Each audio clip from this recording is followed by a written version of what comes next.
So I was CEO of a company called 3DNA, and we were doing pretty well. We had bootstrapped the company to over $1 million in revenue.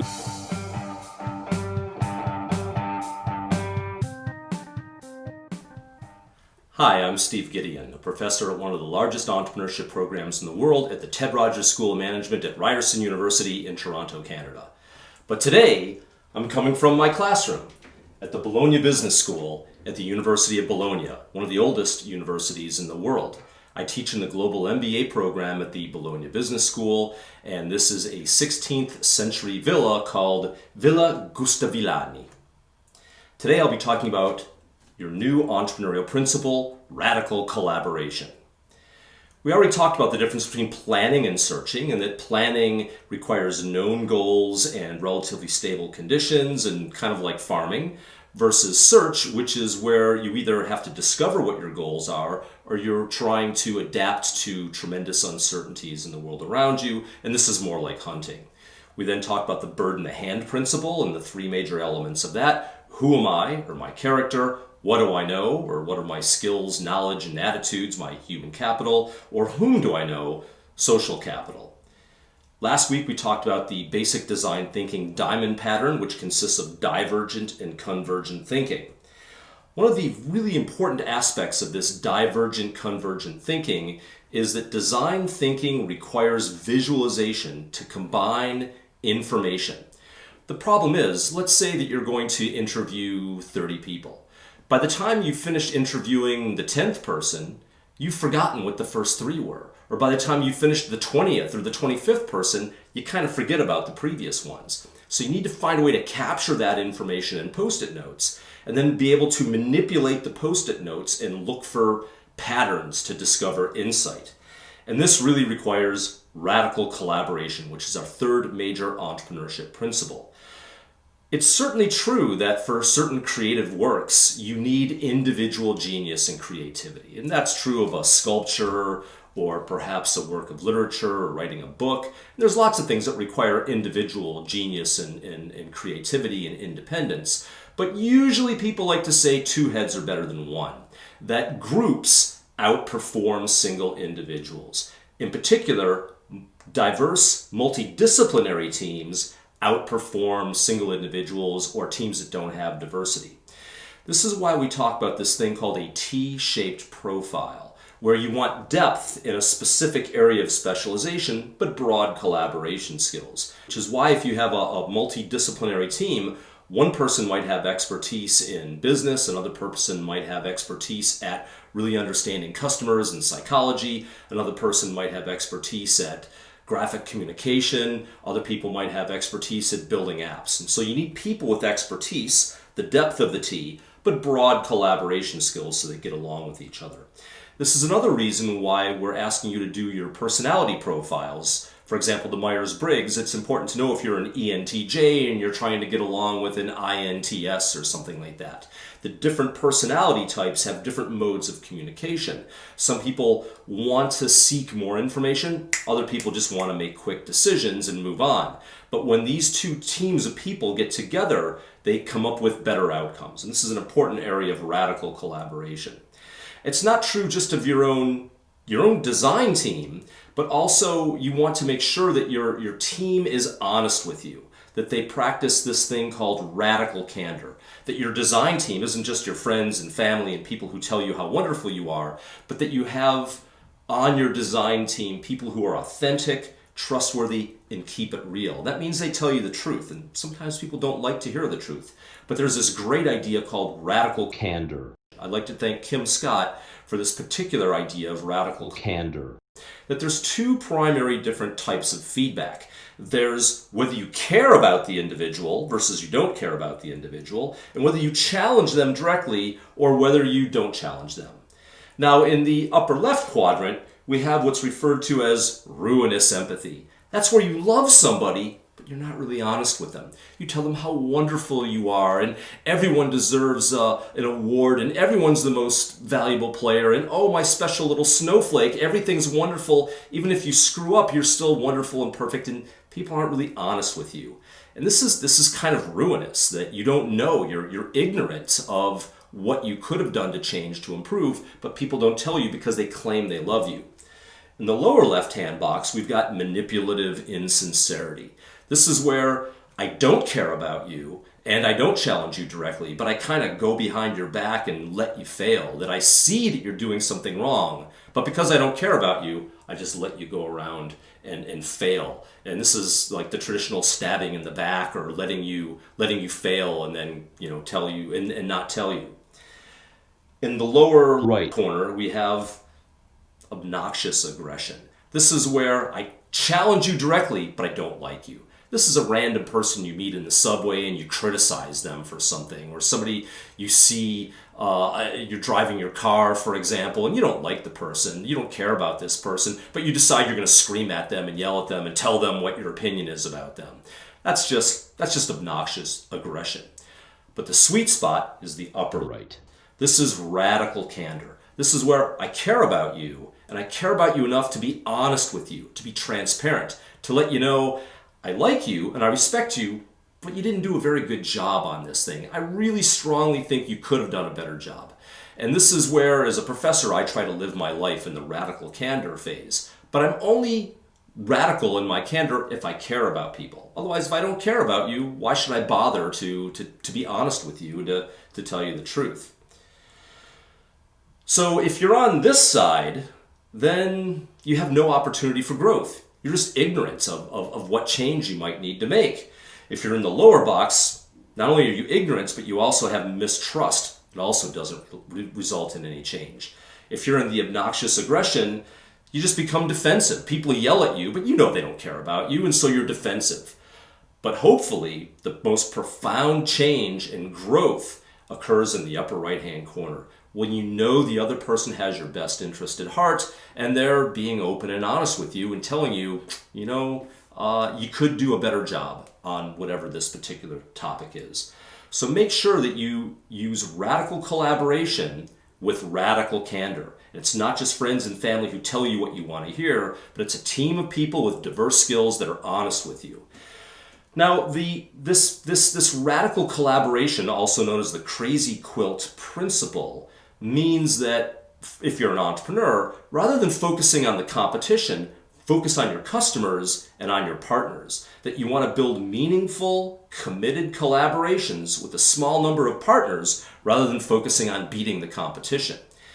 Everyone brings their resources. So if you've got a big partner that's on board with you, you now have access to their resources. But everybody has to be open to a change in direction, because if I'm open to working with you and you're open to working with me, then we both might have to change our initial views. And this is why this is part of the search side rather than the planning side, because you have to be open and adaptable to change when you're surprised by serendipity and you meet a partner who's in on your new adventure with you and they suggest something and you can change your direction very quickly because you don't have these preset goals in mind.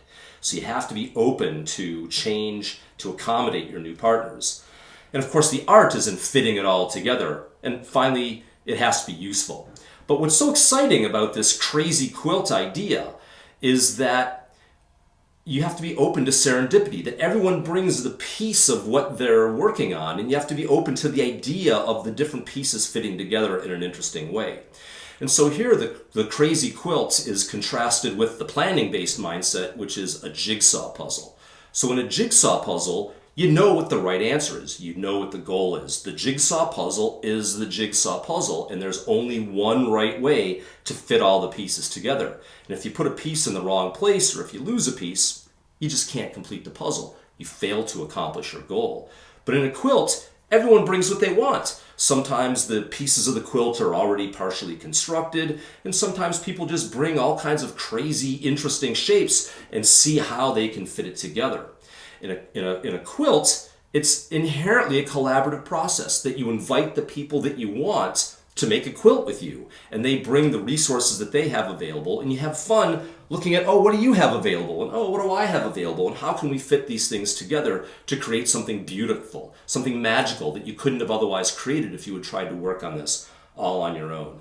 Another important part of a quilt is that it's beautiful, it's meaningful, it's artistic, and it's useful. At the end of the day, it has to keep you warm. A jigsaw puzzle, well, often once you've finished making it, like that's it. You're done. You've accomplished your puzzle, and you either put it away or you kind of glue it together and hang it on a wall. But you don't, it's not kind of an inherently useful thing, unless you see it as a work of art, I suppose. So this is also a parallel between a job and a career. In a job, the company creates a posting with no consideration of you at all. They don't care what you bring to the table. You either fit in or you get out. You take their job or you leave it.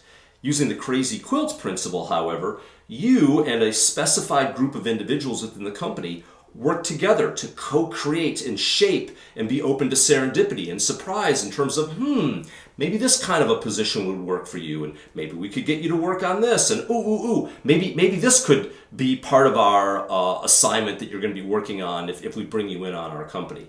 And so you keep talking and negotiating with your partners until you find the perfect co-creation of a job or a career that's just right for you. But both sides have to be flexible and open to change in direction. Now, of course, you have to build that relationship before you start the negotiation because, well, why should somebody work with you over a prolonged period of time to find a way to bring you into your organization? And so this is one reason why in the last episode I talked about you have to dig your well before you're thirsty. You have to build those relationships before you want to extract value from those relationships. So today I'm going to give you a new extra bonus principle. And this is called the deliver value before asking for value principle, or as I like to think of it, finding a VP for a company that I was the CEO of called 3DNA. So let me tell you a story about this bonus principle. So I was CEO of a company called 3DNA, and we were doing pretty well. We had bootstrapped the company to over $1 million in revenues, and we had about 15, 20 employees in Toronto and throughout Asia.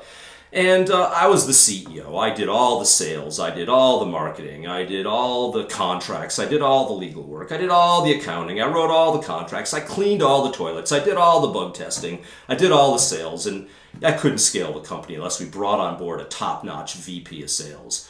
But we had a very unique set of requirements. We needed somebody who was a gamer, who was into gaming and connected in the gaming space, somebody who got advanced 3D graphical technology, and somebody with expertise in computer hardware. So it's a pretty specific set of conditions. We found the perfect guy. His name was Dave, and he was living in California. And we, of course, said, how much money would you like? But he didn't want to negotiate over the price of what his salary was going to be because he wanted to deliver value first, and this is where the principle comes in. At the time, I was making $42,000 a year, $3,500 a month. Every one of our 15 employees was making the exact same amount of money, $42,000, $3,500 a month. It was a very egalitarian place in this early stage.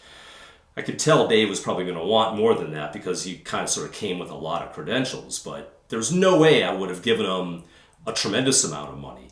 But he said, let me do some work for you. So we attended the E3 conference in San Diego, the E3, the Electronic Entertainment Expo. Big fun conference with lots of gaming and Xena the Warrior Princess walking around decked out, and Lord of the Rings people, all the game people were there. Take-Two was there with Grand Theft Auto. Really cool thing. Really cool conference. Dave knew everyone. He blew us away with his connections, how professional he was, how much he got our business. He generated some business there at the show.